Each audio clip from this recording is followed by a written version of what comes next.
Throughout the over half-century-long history of the Super Bowl, there are tons of examples of players saying things confidently and even going as far as trash-talking their opponent. On the successful side, of course, you had Joe Namath's famous guarantee at Super Bowl III. And on the unsuccessful side, you had Hollywood Henderson's quote about Terry Bradshaw, where he said that he couldn't spell cat if you spotted him the C and the A. One Super Bowl MVP award and 35 points later, and yeah, that backfired pretty spectacularly. But even though many players won't say anything to rile up an opponent before a big game, or give them any bulletin board material, it still happens during the big game. And this is one of the lesser known examples of that. This is the story of Super Bowl VII, how Dolphins cornerback Lloyd Mumphord talked a big game, and how it ended up paying off big time. In 1972, the starting cornerbacks on the Dolphins were Curtis Johnson and Tim Foley. Both of them were drafted in 1970 and were entering their third season in the league. And both of them had very successful campaigns that season. They each recorded 3 interceptions, each started all 14 games, and helped the no-name defense achieve a perfect record. But after Tim Foley got hurt in the AFC Championship against Pittsburgh, which Miami won 21-17, the Dolphins needed someone to replace him at left cornerback.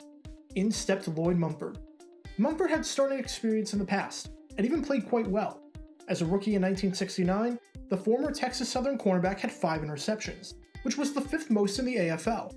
But during that perfect 1972 season, he was a backup. He still played, recording 4 interceptions, but he didn't start a single game. And now, he was set to make his first start of the season at the Super Bowl.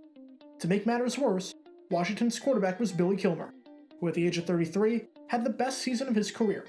He threw 19 touchdown passes, which led the NFL. He finished second in the league in passer rating with a rating of 84.8, and made it to the first and only Pro Bowl of his career. Think of what most players would say in a situation like this. Lloyd Mumphord did the exact opposite. The week before the game, Mumphord held a press conference where he told reporters that he didn't think that Kilmer was that good. He said, "I like the way he throws the ball. He doesn't have that zip. I picked one off and ran 32 yards for a touchdown when he was with New Orleans. I don't really care if this fires up Kilmer. I'd just as soon see him feeling good coming into this game." Later on, he doubled down, saying that he wasn't one of the top quarterbacks in the league. "The ones I have trouble with," Mumphord added, "zip the ball like Joe Namath and Terry Bradshaw, and they zip it in before you have time to recover. But against Kilmer, I feel like I have time to recover, so I can pick one off." Just to recap, a backup cornerback was going up against a Pro Bowl quarterback and was going to line up directly against eventual Hall of Fame receiver Charlie Taylor, and was saying this. Amazingly enough, Dolphins head coach Don Shula didn't have any problem with those comments. Shula said, "What did you expect him to say? I'm scared to death? My players can say anything they want to." It was just an honest response. And Billy Kilmer took it in stride, saying, "So he likes to catch my passes? If he really likes it enough, maybe he ought to try out for our team next year as a wide receiver." Lloyd Mumphord talked a big game, especially for a backup. But he backed it up big time. In the NFC Championship against Dallas, Charlie Taylor had 7 receptions for 146 yards and 2 touchdowns.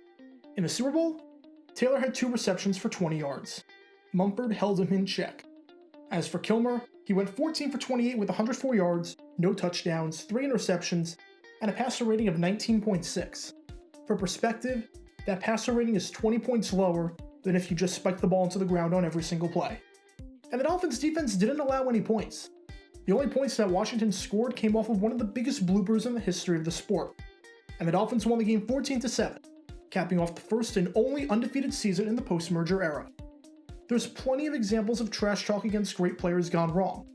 I made a video about Mike Martz saying some things about Reggie White if you want to check that out. But this is one of the examples gone right.